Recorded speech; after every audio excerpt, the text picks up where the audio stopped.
Hello guys, welcome back to my class. So ಇವತ್ತಿನ ಕ್ಲಾಸ್ನಲ್ಲಿ ನಾನು ನಿಮಗೆ ಇಂಟ್ರೆಸ್ಟಿಂಗ್ ಆದಂಥ ಸೆಂಟೆನ್ಸ್ಗಳನ್ನ ಹೇಳ್ಕೊಡ್ತಾ ಇದ್ದೀನಿ.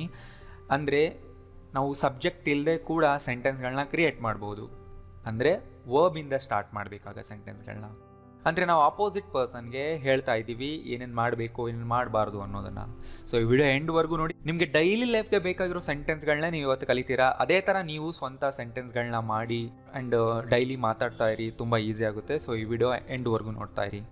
ಸೊ ಇವತ್ತಿನ ಕ್ಲಾಸ್ನಲ್ಲಿ ಎಂಥ ಸೆಂಟೆನ್ಸ್ಗಳಿರುತ್ತೆ, ನಾವು ಆಪೋಸಿಟ್ ಪರ್ಸನ್ಗೆ ಕಮ್ಯಾಂಡ್ ಕೊಡೋದಕ್ಕೆ, ಆರ್ಡರ್ಸ್, ಇನ್ಸ್ಟ್ರಕ್ಷನ್ಸ್ ಅಥವಾ ರಿಕ್ವೆಸ್ಟ್ ಮಾಡ್ಕೊಳ್ಳೋದಕ್ಕೆ, ಸಜೆಷನ್ ಕೊಡೋದಕ್ಕೆ ಸೆಂಟೆನ್ಸ್ಗಳನ್ನ ಮಾಡೋದನ್ನು ಹೇಳ್ಕೊಡ್ತೀನಿ. ಸೊ ಇವುಗಳನ್ನ ನಾವು ಕ್ರಿಯೇಟ್ ಮಾಡಬೇಕಂದ್ರೆ ಸಬ್ಜೆಕ್ಟ್ ಬೇಕಾಗಿರಲ್ಲ. ಓಕೆ, ಸೊ ಅವುಗಳು ಸಬ್ಜೆಕ್ಟಿಂದ ಸ್ಟಾರ್ಟ್ ಆಗುತ್ತೆ. ಮತ್ತು ಸೆಂಟೆನ್ಸ್ನ ಹೇಗೆ ಸ್ಟಾರ್ಟ್ ಮಾಡಬೇಕು? ವರ್ಬಿಂದ ಸ್ಟಾರ್ಟ್ ಮಾಡಬೇಕು. ಅದು ಕೂಡ base form of verb. Don't plus ವರ್ಬಿಂದನೂ ನಾವು ಸ್ಟಾರ್ಟ್ ಮಾಡ್ತೀವಿ, ಅವರಿಗೆ ಆ ಕೆಲಸನ ಮಾಡಬೇಡ ಅಂತ ಹೇಳೋದಕ್ಕೆ.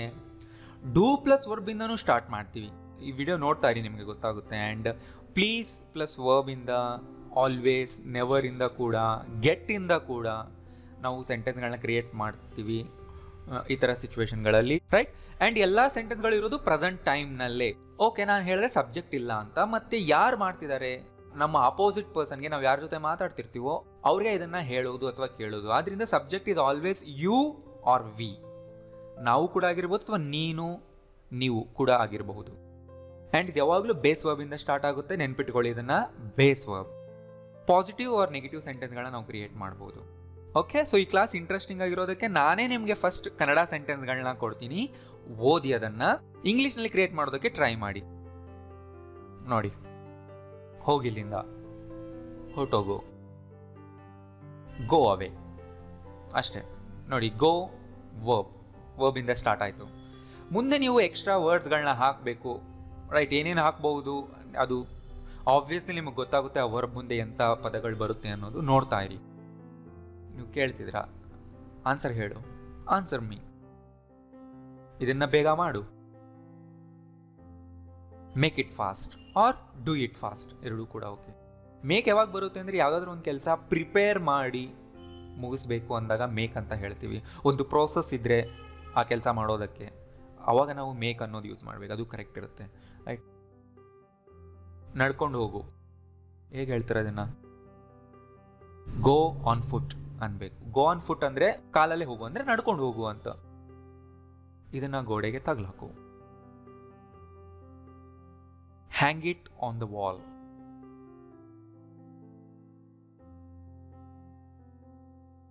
Light a candle. ಸೊ ಇಲ್ಲಿ ನೋಡಿ, ಹ್ಯಾಂಗ್ ಅನ್ನೋದು ಒಂದು ವರ್ಬ್, ಲೈಟ್ ಅನ್ನೋದು ಕೂಡ ವರ್ಬ್ ಆಗಿ ತಗೊಂಡಿದ್ದೀವಿ. ಸೊ ಈಗ ಆಲ್ರೆಡಿ ನಾನು ವರ್ಬ್ಸ್ ಮೇಲೆ ಡೀಟೇಲ್ ಆಗಿ, ಅದರ ಫಾರ್ಮ್ಸ್ ಮೇಲೆ ಡೀಟೇಲ್ ಆಗಿ ವಿಡಿಯೋ ಮಾಡಿದ್ದೀನಿ. ಆ್ಯಂಡ್ ಅದರ PDF ಫೈಲ್ಗಳನ್ನ ಕೂಡ ನಾನು ನನ್ನ ವೆಬ್ಸೈಟ್ನಲ್ಲಿ ಅಪ್ಲೋಡ್ ಮಾಡಿದ್ದೀನಿ. ಅಲ್ಲಿ ಹೋಗಿ ಡೌನ್ಲೋಡ್ ಮಾಡ್ಕೊಳ್ಳಿ, ಚೆನ್ನಾಗಿ ಪ್ರಾಕ್ಟೀಸ್ ಮಾಡಿ. ಇನ್ನು ಮುಂದೆ ಬರೋ ಕ್ಲಾಸ್ಗಳು ನಿಮ್ಗೆ ಅರ್ಥ ಆಗಬೇಕು ಅಂದರೆ. ಈ ಥರ ಸೆಂಟೆನ್ಸ್ಗಳು ಕ್ರಿಯೇಟ್ ಮಾಡುವಾಗ ತುಂಬ ಜನ ಮಾಡೋ ಮಿಸ್ಟೇಕ್ ಏನು ಅಂದರೆ, ಯು ಅನ್ನೋದನ್ನು ಸೇರಿಸಿ ಕೂಡ ಹೇಳ್ತಾರೆ. You go on foot, you hang it on the wall, you go to the store, you light a candle. ಹೇಳಬೇಕಾಗಿಲ್ಲ. ನೀವು ಸೆಂಟೆನ್ಸ್ನ ಇದೇ ಥರನೇ ವರ್ಬಿಂದನೇ ಹೇಳ್ತಾ ಇದ್ದೀರಾ ಅಂದರೆ ಅದು ಆಬ್ವಿಯಸ್ಲಿ ಗೊತ್ತಾಗುತ್ತೆ ಅವ್ರಿಗೆ ಹೇಳ್ತಾ ಇದ್ದೀರಾ ಅಂತ, ರೈಟ್? ಸೊ ಯು ಅಂತ ನೀವು ಸೇರಿಸ್ಬೇಕಾಗಿಲ್ಲ ಎಲ್ಲೂ. ಇಲ್ಲಿ ಗೊತ್ತಾಗ್ತಿದೆಲ್ಲ, ಕೇಳಿಸ್ಕೊಳ್ಳೋರು ಗೊತ್ತು ನಮಗೆ ಹೇಳ್ತಾ ಇದ್ದಾರೆ ಅಂತ. ಕನ್ನಡ ಸೆಂಟೆನ್ಸ್ಗಳನ್ನ ನೋಡಿ, ನೀನು ಅಂತ ಎಲ್ಲಾದರೂ ಹಾಕಿದೀವಾ? ಇಲ್ಲ. ಆದ್ರಿಂದ ಇಂಗ್ಲೀಷ್ನಲ್ಲಿ ಕೂಡ ನೀವು ಯಾವಾಗಲೂ ಯು ಇಂದ ಸ್ಟಾರ್ಟ್ ಮಾಡಬೇಡಿ. ಅದು ಆಬ್ವಿಯಸ್ಲಿ ಅವ್ರಿಗೂ ಗೊತ್ತಾಗುತ್ತೆ ನಮಗೆ ಹೇಳ್ತಿದ್ದಾರೆ ಅಂತ. ಸೊ ಇದನ್ನು ನೆನ್ಪಿಟ್ಕೊಳ್ಳಿ, ಯು ಹಾಕಬಾರ್ದು. ಡೈರೆಕ್ಟ್ ವರ್ಬಿಂದ ನೀವು ಸೆಂಟೆನ್ಸ್ನ ಹೇಳಬೇಕು. ಯಾವಾಗಂದರೆ ಆಪೋಸಿಟ್ ಪರ್ಸನ್ಗೆ ರಿಕ್ವೆಸ್ಟ್, ಅಡ್ವೈಸ್, ಕಮ್ಯಾಂಡ್, ಇನ್ಸ್ಟ್ರಕ್ಷನ್ ಕೊಡ್ತಾ ಇದ್ದೀರಾ ಅಂದರೆ, ರೈಟ್? ನೆಕ್ಸ್ಟ್, ಲೇಸ್ ಕಟ್ಕೋ, ಟೈ ಯುವರ್ ಲೇಸಸ್ ಅಂತ ಹೇಳಬೇಕು. ಅದೇ ಥರ ಟೈ ಕಟ್ಕೋ ಅಂದರೆ ಅಲ್ಲೂ ಕೂಡ ಸೇಮ್ ವರ್ಡ್ ಬರುತ್ತೆ, tie. Tie your tie. Tie ಅಂದರೆ ಅದು ಕೂಡ ಕಟ್ಟು ಅನ್ನೋದಕ್ಕೂ ಕೂಡ ನಾವು ಟೈ ಅಂತೀವಿ, ರೈಟ್? ಇದನ್ನೆಲ್ಲ ಕ್ಲೀನ್ ಮಾಡು, clean it up, finish it quickly. So ನಾನು ಆನ್ಸರ್ ತೋರಿಸೋದಕ್ಕಿಂತ ಮುಂಚೆನೇ ನೀವು ಟ್ರೈ ಮಾಡಿ ಹೇಗೆ ಹೇಳಬೇಕು ಅನ್ನೋದನ್ನು. ಇನ್ಶರ್ಟ್ ಮಾಡ್ಕೋ, ಟಕ್ ಇನ್ ಯುವರ್ ಶರ್ಟ್ ಅನ್ಬೇಕು. ಟಕ್ ಇನ್ ಅಂದರೆ ಶರ್ಟ್ನ ಒಳಗಡೆ ಹಾಕ್ಕೊಳ್ಳೋದು, ರೈಟ್? ಅದಕ್ಕೆ ಟಕ್ ಇನ್ ಅಂತ ಕರಿತೀವಿ. ನೀವು ಬೇರೆ ಕಡೆನೂ ಯೂಸ್ ಮಾಡ್ಬೋದು ಆ ವರ್ಡ್ನ. ನಿನ್ನ ಶೂಸ್ ತೆಗೆದಿಡು ಅಂದರೆ ಅದ್ರ ಜಾಗದಲ್ಲಿ ಇಡು. ಸೊ ಯಾವುದಾದ್ರೂ ವಸ್ತುನ ಅದ್ರ ಜಾಗದಲ್ಲಿ ಇಡು ಅಂತ ಹೇಳಬೇಕಂದ್ರೆ ಪುಟ್ ಅವೇ ಯೂಸ್ ಮಾಡಿ. Put your shoes away R put away your shoes. ಹೇಳೋದನ್ನ ತಲೆಯಲ್ಲಿ ಇಟ್ಕೋ, ಅಂದರೆ ನೆನ್ಪಿಟ್ಕೋ ಇದನ್ನು. ಬೇರ್ ಇಟ್ ಇನ್ ಯುವರ್ ಮೈಂಡ್. ಬೇರ್ ಇಟ್ ಅಂದರೆ ಇಟ್ಕೊಂಡಿರೋದು, ಬೇರ್ ಇಟ್ ಇನ್ ಯುವರ್ ಮೈಂಡ್ ಅಂತ ಹೇಳ್ತಾರೆ. ಸೊ ಎಲ್ಲ ಸೆಂಟೆನ್ಸ್ಗಳು ಹೀಗೆ ಕಲಿಯಬೇಕು, ಇವುಗಳನ್ನ ಆ್ಯಸ್ ಇಟ್ ಈಸ್ ಕಲಿಯಬೇಕು. ಇವೆಲ್ಲ ಒಂಥರ ರೆಡಿಮೇಡ್ ಸೆಂಟೆನ್ಸ್ಗಳು. ಇದನ್ನು ಓದಿ ನೆನ್ಪಿಟ್ಕೊಳ್ಳಿ, ಚೆನ್ನಾಗಿ ಪ್ರಾಕ್ಟೀಸ್ ಮಾಡಿ. ಪ್ರಾಕ್ಟೀಸ್ ಹೆಂಗೆ ಮಾಡಬೇಕು, ಒಂದ್ಸರಿ ಬರೀರಿ, ಆ ಬರ್ದಿದ್ದನ್ನೆಲ್ಲ ಒಂದ್ಸರಿ ಫೋನಲ್ಲಿ ರೆಕಾರ್ಡ್ ಮಾಡಿ ಇಟ್ಕೊಳ್ಳಿ. ರೆಕಾರ್ಡ್ ಮಾಡ್ಕೊಳ್ಳಿ, ಹಂಗೆ ಕೇಳಿಸ್ಕೊಳ್ತಾ ಇರಿ.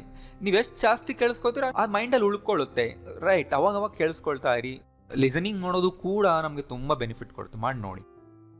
ಕಾರ್ ಒಳಗೆ ಬಾ, ಮನೆ ಒಳಗೆ ಬಾ, ಆ ಥರ ನೀವೆಲ್ಲಾದರೂ ಹೇಳಬೇಕಂದ್ರೆ get into the car. White shoes ಹಾಕು. Wear the white shoes or put on the white shoes, ಎರಡೂ correct.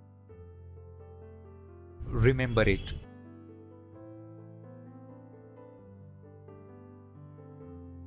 Move out of my way. Find my phone. Leave this bag at the gate. So ನೀವೆಲ್ಲ sentence ನೋಡ್ತಾ ಇದ್ದೀರಾ, verb ಇಂದ start ಆಗ್ತಾ ಇದೆ. Bring him in ಅಥವಾ bring him inside. Come with me. Be there at 5. Spell it out. So out ಅಂತ ಯಾಕೆ ಬಂತು ಅಂದರೆ ಜೋರಾಗಿ ಹೇಳು ಅನ್ನೋದಕ್ಕೆ ಅಷ್ಟೇ. ಸ್ಪೀಕ್ ಔಟ್ ಅಂತಲೂ ಅನ್ಬೋದು, ರೀಡ್ ಔಟ್ ಅಂತಲೂ ಅನ್ಬೋದು. ಅಂದರೆ ಕೇಳಿಸೋ ಥರ ಹೇಳು, ಜೋರಾಗಿ ಹೇಳು ಅನ್ನೋವಾಗ ಸ್ಪೀಕ್, ರೀಡ್, ಸ್ಪೆಲ್ ಮುಂದೆ ಔಟ್ ಹಾಕ್ತೀವಿ, ರೈಟ್? ಅಥವಾ ಯಾವುದಾದ್ರೂ ಒಂದು ಪರ್ಟಿಕ್ಯುಲರ್ ವರ್ಡ್ನ ಸ್ಪೆಲ್ಲಿಂಗ್ ಹೇಳು ಅನ್ನೋವಾಗ ನೀವು ಈ ಥರ ಹೇಳ್ಬೋದು, ಸ್ಪೆಲ್ ದ ವರ್ಡ್ ಕಾಂಪಿಟೇಷನ್ ಅಂತ, ಅಥವಾ ಸ್ಪೆಲ್ ಕಾಂಪಿಟೇಷನ್ ಆ ಥರನೂ ಕೇಳ್ಬೋದು. ಅಂದರೆ ಕಾಂಪಿಟೇಷನ್ ಸ್ಪೆಲ್ಲಿಂಗ್ ಹೇಳು. Unpack the luggage. Turn left at the circle. Button your shirt. ಈ ಥರ ಸೆಂಟೆನ್ಸ್ಗಳನ್ನ ನಾವು ಇದೇ ಥರನೇ ಕಲಿಬೇಕು, ರೈಟ್? ಎಲ್ಲ ಬರೆದು ಇಟ್ಕೊಂಡು ಪ್ರಾಕ್ಟೀಸ್ ಮಾಡಿ. ಆ್ಯಂಡ್ ಇಲ್ಲಿ ಬಟನ್ ಅನ್ನೋದು ವರ್ಬ್ ಥರನೇ ಯೂಸ್ ಆಗಿದೆ. ಅಂದರೆ ಈಗ ಏನು ಮಾಡ್ತಾ ಇದೆಯೋ ಅದನ್ನೇ ಕಂಟಿನ್ಯೂ ಮಾಡು, ನಿಲ್ಲಿಸಬೇಡ. ಅವಾಗ ಈ ಥರ ಹೇಳಿ, ಕ್ಯಾರಿ ಆನ್ ವಿತ್ ಇಟ್ ಅಂತ. ಎಕ್ಸಸೈಸ್ಗಳನ್ನೇ ಮಾಡ್ಕೊಂಡು ಹೋಗು, carry on with the exercises. ನೋಡಿ, ಎಕ್ಸಸೈಸಸ್ ಅನ್ನೋ ಜಾಗದಲ್ಲಿ ನೀವು ಬೇರೆ ಪದಗಳನ್ನ ಹಾಕಿ ನಿಮ್ಮ ಓನ್ ಸೆಂಟೆನ್ಸ್ಗಳನ್ನ ಮಾಡಿ. ತುಂಬ ಮಾಡಬೇಕು ನೀವು, ಯಾಕೆಂದರೆ ಎಲ್ಲ ಸೆಂಟೆನ್ಸ್ಗಳು ನೆನ್ಪಿಟ್ಕೊಳ್ಳೋದು ಕಷ್ಟ ಆಗುತ್ತಲ್ವ. ಆದ್ದರಿಂದ ತುಂಬ ಸೆಂಟೆನ್ಸ್ಗಳನ್ನ ಮಾಡಿ ಪ್ರಾಕ್ಟೀಸ್ ಮಾಡಿ. Wipe your feet on the mat. You wipe your feet ಅಂತ ಹೇಳಬೇಕಾಗಿಲ್ಲ. ಕನ್ನಡದಲ್ಲಿ ನಾವು ಹೇಳಿದ್ರೂ ಕೂಡ ಇಂಗ್ಲೀಷ್ನಲ್ಲಿ ಹೇಳಬೇಕಾಗಿಲ್ಲ, ಅದು ಆಬ್ವಿಯಸ್ಲಿ ಅವ್ರಿಗೆ ಅರ್ಥ ಆಗುತ್ತೆ. ಡೈರೆಕ್ಟ್ ವರ್ಬಿಂದ ನೀವು ಹೇಳಿ.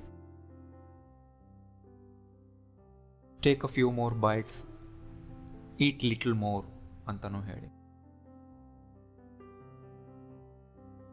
Bring me a glass of water.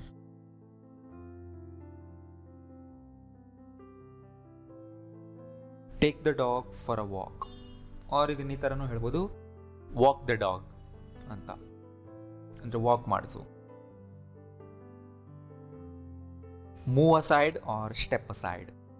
Okay, ನಿಮಗೆ ಡೌಟ್ ಬರ್ಬೋದು, ಕರೆಕ್ಟ್ ಇದೆ. ಮೂವ್ ಸೈಡ್ ಅನ್ಬೇಕಲ್ವಾ? ಸೈಡ್ಗೆ, ಪಕ್ಕಕ್ಕೆ, ಸರಿ. ಮೂವ್ ಸೈಡ್ ಯಾಕೆ ಅಸೈಡ್ ಬಂತು? ಸೊ ಇಲ್ಲಿ ನೋಡಿ, ಸೈಡ್ ಅನ್ನೋದು ನೌನ್, ನಾವಿಲ್ಲಿ ಅದನ್ನು ಯೂಸ್ ಮಾಡ್ತಿಲ್ಲ, ಅಸೈಡ್ ಅನ್ನೋ ವರ್ಡ್ ಯೂಸ್ ಮಾಡ್ತಾ ಇದ್ದೀವಿ. ಅಂದರೆ ಇದು ಅಡ್ವರ್ಬ್. ಅಡ್ವರ್ಬ್ನ ಕೆಲಸ ಏನು? ವರ್ಬ್ ಹೇಗೆ ಆಗಬೇಕು ಅನ್ನೋದನ್ನು ಹೇಳುತ್ತೆ, ವರ್ಬ್ನ ಮಾಡಿಫೈ ಮಾಡುತ್ತೆ, ವರ್ಬ್ಗೆ ಎಕ್ಸ್ಟ್ರಾ ಇನ್ಫಾರ್ಮೇಷನ್ನ ಕೊಡುತ್ತೆ ಅಡ್ವರ್ಬ್. ಅದ್ರ ಮೇಲೆ ನಾನು ಮುಂದಕ್ಕೆ ವೀಡಿಯೋ ಮಾಡ್ತೀನಿ. ಸೊ ನೀವೆಲ್ಲ ವೀಡಿಯೋಸ್ನ ಸೀರಿಯಲ್ ವೈಸ್ ನೋಡ್ತಾ ಇರಿ. ಸೊ ಇಲ್ಲೇನು ಮೂವ್ ಆಗು ಅಂತ ಹೇಳ್ತಾ ಇದ್ದೀವಿ, ಜಸ್ಟ್ ಮೂವ್ ಅನ್ನೋ ವರ್ಡಿಂದ. ಯಾವ ಕಡೆಗೆ ಮೂವ್ ಆಗಬೇಕು, ಹೇಗೆ ಮೂವ್ ಆಗಬೇಕು ಅಂತ ಹೇಳೋದಕ್ಕೆ ಅಸೈಡ್ ಅನ್ನೋ ಅಡ್ವರ್ಬ್ನ ಸೇರಿಸಿದ್ದೀನಿ. ಈಗ ನೋಡಿ, ಮೂವ್ ಸ್ಲೋಲಿ ಅಂದರೆ ಸ್ಲೋ ಆಗಿ ಮೂವ್ ಆಗು, ಮೂವ್ ಫಾಸ್ಟ್ ಆಗಿ ಮೂವ್ ಆಗು. ಅದೇ ಥರ ಮೂವ್ ಅಸೈಡ್, ಪಕ್ಕಕ್ಕೆ ಮೂವ್ ಆಗು. ಸೊ ಇಲ್ಲಿ ಸ್ಲೋಲಿ, ಫಾಸ್ಟ್, ಅಸೈಡ್ ಇವು ಮೂರು ಅಡ್ವರ್ಬ್ಗಳು. ಸೊ ವರ್ಬ್ ಹೇಗೆ ನಡಿಬೇಕು ಅನ್ನೋದು ಹೇಳ್ತಾ ಇದೆ. ಆದ್ದರಿಂದ ಅಡ್ವರ್ಬ್ಗಳನ್ನ ಯಾವಾಗಲೂ ವರ್ಬ್ ಆದಮೇಲೆ ಹಾಕ್ತೀವಿ, ಅದು ಹೇಗಾಗಬೇಕು ಅಂತ ತೋರಿಸ್ಬೇಕಿದ್ರೆ. ನೋಡ್ತಾ ಇರಿ ನನ್ನೆಲ್ಲ ಕ್ಲಾಸ್ಗಳನ್ನ. ಈ ಥರ ನೀವು ಪ್ರತಿ ಕ್ಲಾಸ್ನಲ್ಲೂ ಹೊಸ ಹೊಸ ವಿಷಯ ಕಲಿಬೋದು. ನಿಮ್ಗದು ಗೊತ್ತೇ ಇರೋದಿಲ್ಲ, ಅದರಿಂದ ಎಂಡ್ವರೆಗೂ ನೋಡ್ಬೇಕು, ಯಾವುದನ್ನು ಸ್ಕಿಪ್ ಮಾಡಬೇಡಿ. ಗೊತ್ತಾಯ್ತು ನನಗೆ ಅಂತ ಬಿಡಬಾರ್ದು. ಗಿಡಗಳಿಗೆ ನೀರು ಹಾಕು, water the plants regularly. Water ಅನ್ನೋದು ಇಲ್ಲಿ ವರ್ಬ್ ಆಗಿ ಯೂಸ್ ಮಾಡ್ಕೊಂಡಿದ್ವಿ, ಈ ಥರನೇ ಹೇಳಬೇಕಾಗುತ್ತೆ ನಾವು. Buy me a new dress, ಅದಕ್ಕೆ ಆನ್ಸರ್ ಕೊಡ್ಬೋದು, okay I will buy you a new dress ಅಂತ. ಆವಾಗ ಸಬ್ಜೆಕ್ಟ್ ಬೇಕಾಗುತ್ತಲ್ಲಿ. ಸೊ ನಾವು ಇಲ್ಲೇನು ಕಲಿತಾ ಇದೀವಿ, ಮತ್ತೆ ಆಪೋಸಿಟ್ ಪರ್ಸನ್ಗೆ ಹೇಳ್ತಾ ಇರೋದು ಅಥವಾ ಕೇಳ್ತಾ ಇರೋದು, ಅದನ್ನ ನೆನ್ಪಿಟ್ಕೊಳ್ಳಿ. chew your food properly. Go to the store and buy some milk. ನೀವೇ ಟ್ರೈ ಮಾಡ್ತಾ ಇರಬೇಕು ನಾ ಆನ್ಸರ್ ತೋರಿಸೋದಕ್ಕಿಂತ ಮುಂಚೆ. Give us the gate key. Give the key to us ಅಂತ ಹೇಳಬೇಕಾಗಿಲ್ಲ. ಅದು ಏನಾಗುತ್ತೆ ಅಂದರೆ ಯಾರಿಗೆ ಅನ್ನೋದ್ರ ಮೇಲೆ ತುಂಬ ಫೋಕಸ್ ಹೋಗುತ್ತೆ ಆಗ. ಬಟ್ ಆ ಥರ ಬೇಕಾಗಿಲ್ಲ. ಗಿವ್ ಅಸ್ ಯಾರಿಗೆ ಅನ್ನೋದು ಫಸ್ಟೇ ಮೆನ್ಷನ್ ಮಾಡಿದ್ರೆ ಅದ್ರ ಮೇಲೆ ಅಷ್ಟು ಫೋಕಸ್ ಇರಲ್ಲ. ಕೀ ಮೇಲೆ ಫೋಕಸ್ ಬಂದಿದೆ ಇಲ್ಲಿ, ಅಂದರೆ ಯಾವ ವರ್ಡ್ನ ಲಾಸ್ಟ್ ಆಗ್ತೀವಿ ಅದ್ರ ಮೇಲೆ ಜಾಸ್ತಿ ಫೋಕಸ್ ಇರುತ್ತೆ. Right, give the key to us ಅಂದ್ರೂ ತಪ್ಪಿಲ್ಲ, ಬಟ್ ಅದು ಅವಶ್ಯಕತೆ ಇಲ್ಲ ಇಲ್ಲಿ ಹೇಳೋದು. ಇದು ನಾರ್ಮಲ್ ಆಗಿ ಕಾಮನ್ ಆಗಿ ಇದೇ ಥರನೇ ಹೇಳೋದೆಲ್ಲರೂ. ನನ್ನ 5 ಗಂಟೆಗೆ ಎಪ್ಸು. ವೇಕ್ ಮಿ ಅಟ್ 5 ಅನ್ಬೋದು, or wake me up at 5, ಎರಡೂ correct. Go up stairs. Ask for a receipt. ನೀವು ಯಾರಿಗಾದ್ರೂ ಹೇಳ್ತಿದ್ದೀರಾ ಏನನ್ನಾದರೂ ಕೇಳು ಬೇರೆಯವ್ರಿಗೆ ಅನ್ನೋಂಗಿದ್ರೆ ಆಸ್ಕ್ ಫಾರ್ ಇಂದಾನೆ ಸ್ಟಾರ್ಟ್ ಮಾಡಬೇಕು. Ask for a book, ask for a phone, ask for money ಅಂದರೆ ಅವ್ರಿಗೆ ಹೇಳ್ತಾ ಇದ್ರೆ ಇನ್ನೊಬ್ಬರನ್ನ ಅದನ್ನು ಕೇಳು ಅಂತ. ಸೊ ನೀವು ನಿಮ್ಮ ಸೆಂಟೆನ್ಸ್ಗಳನ್ನ ಮಾಡ್ಕೊಳ್ಳಿ. ಅ ರೆಸಿಪ್ಟ್ ಜಾಗದಲ್ಲಿ ಬೇರೆ ನೌನ್ಗಳನ್ನ ಹಾಕಿ. Leave the kid alone. And ನೋಡಿ ಇಲ್ಲಿ ದ ಬಂತು, ದಟ್ ಅಂತ ಯಾಕೆ ಹಾಕಿಲ್ಲ? ನಾನು ಹೇಳಿದ್ನಲ್ವ ದ ಯಾವಾಗ ಹಾಕ್ತೀವಿ ಅಂತ. ನಾವು ಒಬ್ರ ಕಡೆ ಪಾಯಿಂಟ್ ಮಾಡಿ ಹೇಳೋವಾಗ ಸ್ಪೆಸಿಫಿಕ್ ಆಗಿ ಯಾರ ಬಗ್ಗೆ ಮಾತಾಡ್ತಿದ್ದೀವಿ ಅನ್ನೋದು ಗೊತ್ತಿದ್ದಾಗ ನಾವು ದ ಹಾಕ್ತೀವಿ. ಎ ಆ್ಯಂಡ್ ದ ಕ್ಲಾಸ್ನಲ್ಲಿ ನಾನು ಹೇಳ್ಕೊಟ್ಟಿದ್ದೆ, ಅದನ್ನು ಹೋಗಿ ನೋಡಿ. ವಾಷಿಂಗ್ ಮಷಿನ್ನ ಆನ್ನಲ್ಲಿಡು. ಸೊ ಈ ಥರ ಏನನ್ನಾದರೂ ಒಂದು ಆನ್ನಲ್ಲಿಡು ಅಂದರೆ ಕೀಪ್ ಅಂತ ಹೇಳಿ. Keep the washing machine switched on. ಇದೇ ಥರ ನೀವು ನಿಮ್ಮ ಎಕ್ಸಾಂಪಲ್ಸ್ ಮಾಡಿ ತುಂಬ ವಸ್ತುಗಳನ್ನ ಹಾಕ್ಬೋದು ಅಲ್ಲಿ. Cut the cake into 2 pieces ಅನ್ಬೋದು, or cut the cake into 2, ಅಲ್ಲೇ ಅರ್ಥ ಆಗುತ್ತೆ. Shut down the laptop. Close the laptop ಅಂದರೆ ಜಸ್ಟ್ ಮುಚ್ಚು. ರೈಟ್, ಶಟ್ ಡೌನ್ ಅಂದರೆ ಆಫ್ ಮಾಡಿ ಮುಚ್ಚು, ಆ ಥರ ಮೀನಿಂಗ್ ಕೊಡುತ್ತೆ. Vacate this place. Take off your shoes or remove your shoes, ಎರಡೂ ಕರೆಕ್ಟ್. ಟೇಕ್ ಆಫ್ ಅನ್ನೋದು ಸ್ಪೋಕನ್ನಲ್ಲಿ ತುಂಬ ಕಾಮನ್. ಪುಟ್ ಇಟ್ ಡೌನ್ ನಾವ್. ಸೊ ನೆನಪಿದಲ್ವಾ, ಪುಟ್ ಅಂದರೆ ಒಂದು ವಸ್ತುನ ಇಡು ಅಷ್ಟೇ. ಕೀಪ್ ಅಂದರೆ ಇಟ್ಕೊಳ್ಳೋದು. ರೈಟ್, ಇಟ್ಕೊಂಡಿರೋದನ್ನ ಕಂಟಿನ್ಯೂ ಮಾಡೋದಕ್ಕೆ ಕೀಪ್ ಅನ್ಬೇಕು. ಟರ್ನ್ ಆಫ್ ದ ಟಿವಿ, ಅದಕ್ಕೆ opposite turn on the TV. Stand in the queue. Raise your head. Come home early. So ಹೋಮಿಂದ ಯಾವಾಗಲೂ ಕೂಡ ಟು ಹಾಕಬಾರ್ದು, ಹಾಕಬೇಕಾಗಿಲ್ಲ. ರೈಟ್, ತುಂಬ ಸರಿ ಆ್ಯಟ್ ಕೂಡ ಬರಲ್ಲ, ನೆನ್ಪಿಟ್ಕೊಳ್ಳಿ, ಅದು ಕಾಮನ್ ತುಂಬ. ಐ ಆಮ್ ಹೋಮ್ ಅನ್ಬೋದು, ಐ ಆಮ್ ಗೋಯಿಂಗ್ ಹೋಮ್ ಅನ್ಬೇಕು, ಕಮ್ ಹೋಮ್ ಅನ್ಬೋದು. ರೈಟ್, ಟು ಆ್ಯಟ್ ಹಾಕಬೇಕಾಗಿಲ್ಲ ತುಂಬ ಸರಿ. ಆ್ಯಟ್ ಹಾಕಿದ್ರೂ ಓಕೆ, ಬಟ್ ಟು ಅಂತೂ ಹಾಕಲೇಬೇಡಿ ಇವತ್ತು. Note down the names or write down the names. Add sugar to the water. pour the milk into the bowl. Place it or put it gently on the table. ನೋಡಿ, gently ಅಂದರೆ ಇಲ್ಲೊಂದು head verb, ಹೇಗೆ ಮಾಡಬೇಕು ಅಂತ ಹೇಳ್ತಾ ಇದ್ದೀವಿ. Gently ಅಂದರೆ ಅರ್ಥ ಮೆಲ್ಲಗೆ, ನಿಧಾನಕ್ಕೆ. Eat lots of vegetables. Be kind to your neighbours or be nice to your neighbours, ಎರಡೂ ಕರೆಕ್ಟ್. ಸೊ ನೋಡಿ, ನೀವಿದನ್ನು ನಿಮ್ಮ ಆಪೋಸಿಟ್ ಪರ್ಸನ್ಗೆ ಹೇಳ್ತಾ ಇದ್ದೀರಾ ಅಂದರೆ ನಿಮ್ಮ ಮಕ್ಕಳಿಗೆ ಹೇಳ್ತಾ ಇದ್ದೀರಾ, ನಿಮ್ಮ ಬ್ರದರ್ ಸಿಸ್ಟರ್ಗೆ ಯಾರಾದರೂ ಹೇಳ್ತಾ ಇದ್ದೀರಾ ಅಂದರೆ ಯು ಅಂತ ಸೇರಿಸ್ಬೇಡಿ ಯಾವಾಗಲೂ. You place it here, you eat lots of vegetables, you be kind ಹೇಳಬೇಕಾಗಿಲ್ಲ. ರೈಟ್, ಗೊತ್ತಾಯ್ತಲ್ವಾ? ಆ ಥರ ಹೇಳಬಾರ್ದು. ಅದು ತುಂಬ ಅನ್ಯಾಚುರಲ್ ಆಗುತ್ತೆ. ಅದು ಅಂಡರ್ಸ್ಟುಡ್. Pay attention everybody. ಇಲ್ಲಿ ನೋಡಿ, ಅದನ್ನು ಮುಚ್ಚಿಡು ಅಂದರೆ ಮುಚ್ಚಿ ಹಾಗೆ ಇಡು ಅಂತ ನಾನು ಹೇಳ್ತೀವಿ. ಅದರಿಂದ ಕೀಪ್ ಇಟ್ ಕ್ಲೋಸ್ಡ್ ಅನ್ಬೇಕು. ಕ್ಲೋಸ್ ಇಟ್ ಅಂದರೆ ಮುಚ್ಚು ಅಷ್ಟೇ. ನಾನು ಹೇಳ್ತಾ ಇದ್ದೀನಿ ಅಂದರೆ ಮುಚ್ಚಿ ಹಾಗೆ ಇಟ್ಬಿಡು, ಅವಾಗ ಕೀಪ್ ಅನ್ಬೇಕು. ಗೊತ್ತಾಯ್ತಲ್ಲ? Keep it closed. ಮತ್ತೊಂದು ಹೇಳಿದೆ ನಾನು, ಕ್ಲೋಸ್ ಅನ್ನೋ ಅಡ್ಜೆಕ್ಟಿವ್ ಇಲ್ಲ, ಅದರಿಂದ ಕ್ಲೋಸ್ಡ್ ಯೂಸ್ ಮಾಡಬೇಕು.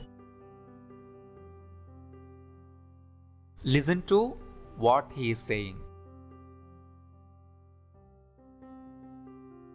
Try to answer by yourself.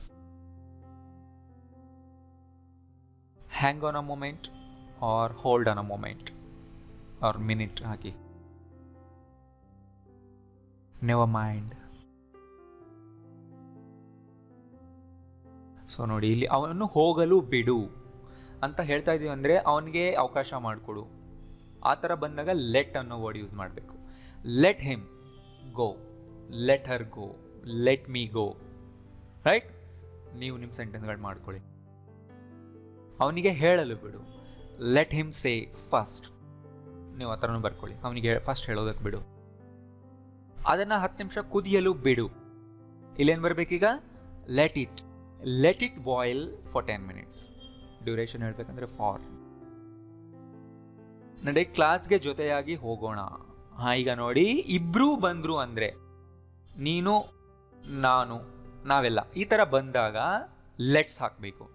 Let's ಅಂದರೆ ಅರ್ಥ ಲೆಟಸ್ನ ಶಾರ್ಟ್ ಫಾರ್ಮ್ ಲೆಟ್ಸ್ ಅಂದರೆ ಅರ್ಥ ನಾವೆಲ್ಲರೂ ಮಾಡೋಣ. ಲೆಟ್ಸ್ ಗೋ ಅಂದರೆ ನಾವೆಲ್ಲ ಹೋಗೋಣ ಅಂತ. Right? Let's go to the class together. ನೋಡಿ, ಇವತ್ತಿನ ಪಾಠ ಆರಂಭಿಸೋಣ ಅಂದರೆ ಸ್ಟೂಡೆಂಟ್ಸ್ ಬಂದರು, ಟೀಚರ್ ಕೂಡ ಬಂದರು, ನಾವೆಲ್ಲರೂ ಸ್ಟಾರ್ಟ್ ಮಾಡೋಣ. Let's begin or let's start today's class. Again, let's stop it ನಾವ್.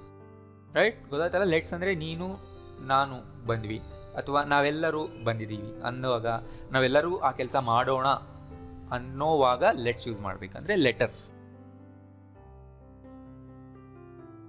Stay where you R.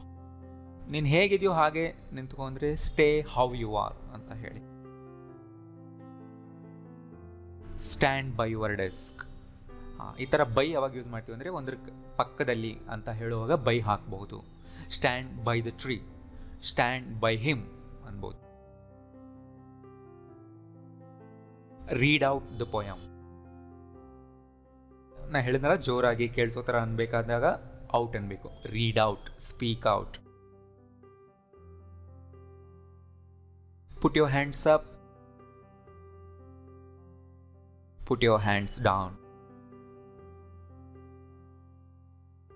Line up everybody or form a line everybody. ದಯವಿಟ್ಟು ಹೊರಡಿ. ಸೊ ಈ ಥರ ಬಂದಾಗ ನೀವು ಪ್ಲೀಸ್ ಅಂತ ಸೇರಿಸಿ. Please leave, please be quiet, please wait for me. So ಇಲ್ಲಿ ಏನು ಸ್ಟ್ರಕ್ಚರ್ ಇದೆ? ಪ್ಲೀಸ್ ಮುಂದೆ ಬೇಸ್ ವರ್ಬ್. ನಾನು ತುಂಬ ಬಿಗಿನರ್ಗೆ ಹೇಳ್ತಾ ಇದ್ದೀನಿ, ನೀವು ಚೆನ್ನಾಗಿ ವರ್ಕ್ ಮಾಡಬೇಕು, ತುಂಬ ಎಕ್ಸಾಂಪಲ್ಸ್ ಮಾಡಬೇಕು. ಇಲ್ಲಾಂದರೆ ಇದೆಲ್ಲ ಈಸಿಯಾಗಿ ಬರಲ್ಲ ನಿಮಗೆ ಒಂದೆರಡು ಸೆಂಟೆನ್ಸ್ ನೋಡೋದ್ರಿಂದ. ಸೊ ನೀವು ಚೆನ್ನಾಗಿ ಪ್ರಾಕ್ಟೀಸ್ ಮಾಡಬೇಕು, ಹೆಚ್ಚು ಎಕ್ಸಾಂಪಲ್ಸ್ ನೀವೇ ಕ್ರಿಯೇಟ್ ಮಾಡಬೇಕು. Please speak slowly, please right it down, please say that again.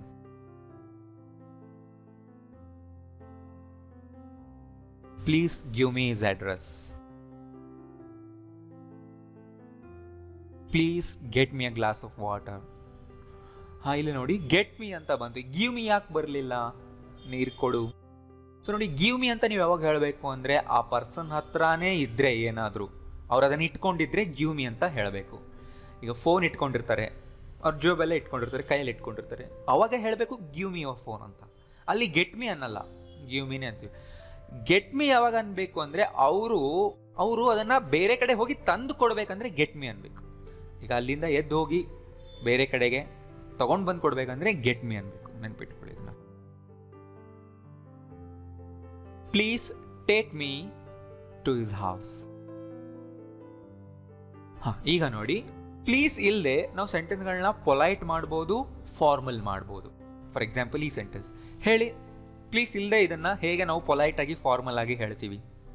ಕುತ್ಕೊಳ್ಳಿ ಅಂತ ಹೇಳಬೇಕು.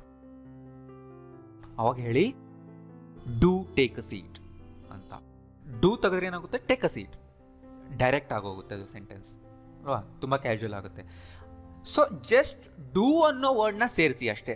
ನೀವೇನು ಹೇಳಬೇಕಂತಿದ್ದೀರೋ ವರ್ಬ್ ಇರಲಿ, ಆದರೆ ಹಿಂದೆ ಡೂ ಅನ್ನೋ ವರ್ಡ್ನ ಸೇರಿಸೋದ್ರಿಂದ ಆ ಸೆಂಟೆನ್ಸ್ ತುಂಬ ಪೊಲೈಟ್ ಆಗುತ್ತೆ ಆ್ಯಂಡ್ ಫಾರ್ಮಲ್ ಆಗುತ್ತೆ. ರೈಟ್? ಸಿಟ್ ಡೌನ್ ಅನ್ನೋ ಬದಲು do sit down, do take a seat ಅಂತ ಹೇಳಿ. ರೈಟ್? ಓಕೆ, ಇನ್ನೊಂದು ಅದೇ ಥರನೇ, ನನ್ನನ್ನು ಕ್ಷಮಿಸಿ. ಇಲ್ಲೂ ಕೂಡ ಫರ್ಗಿವ್ ಮೀ ಅಂತ ಹೇಳೋ ಬದಲು ಡೂ ಫರ್ಗಿವ್ ಮೀ ಅಂತ ಹೇಳಿ. ಪೊಲೈಟ್ ಆಗುತ್ತೆ, ಫಾರ್ಮಲ್ ಆಗುತ್ತೆ. ಈಗ ನೀವು ಇದನ್ನು ಟ್ರೈ ಮಾಡಿ. ಸೇಮ್ ಪೊಲೈಟ್ ಇರಬೇಕು, ಫಾರ್ಮಲ್ ಇರಬೇಕು. ಏನು ಹೇಳಬೇಕು? Do call me for any help. ನೋಡಿ, ಡೂ ಮುಂದೆ ಮತ್ತೊಂದು ವರ್ಬ್ ಬರ್ತಾ ಇದೆ ಬೇಸ್ ಫಾರ್ಮ್ನಲ್ಲೇ. ಗೊತ್ತಾಯ್ತಲ್ಲ? ಸೊ ನೀವು ಈ ಥರ ಒಂದು 2-3 ಸೆಂಟೆನ್ಸ್ ಕೆಳಗಡೆ ಕಾಮೆಂಟ್ ಮಾಡಿ, ನನಗೆ ಗೊತ್ತಾಗುತ್ತೆ. ಅಥವಾ ನೀವು ಪ್ಲೀಸ್ ಹಾಕ್ಬೋದು, ಪ್ಲೀಸ್ ಬಿ ಸೀಟೆಡ್ ಅಂತ. ನಾ ಏನು ಹೇಳಿದ್ದು? ಪೊಲೈಟ್ ಆ್ಯಂಡ್ ಫಾರ್ಮಲ್ ಆಗಬೇಕಂದ್ರೆ ಅದನ್ನು ಟ್ರೈ ಮಾಡಿ. ತುಂಬ ಫಾರ್ಮಲ್ ಆಗಿರುತ್ತದು. Please be seated until I call you. Please be on time for meeting. Okay, ಇಲ್ಲಿ ಯಾಕೆ ಡೂ ಬಂದಿಲ್ಲ ಅಂದರೆ ಡೂ ಬಿ ಸೀಟೆಡ್. ಡೂ ಮುಂದೆ ಬಿ ಬರೋದು ಅಷ್ಟು ಕಾಮನ್ ಇಲ್ಲ, ಆದ್ರಿಂದ ಇಲ್ಲಿ ಪ್ಲೀಸ್ ಯೂಸ್ ಮಾಡ್ಬೋದು. ಅದಕ್ಕೆ ನಾನು ಇದನ್ನು ಕೊಟ್ಟೆ. ರೈಟ್?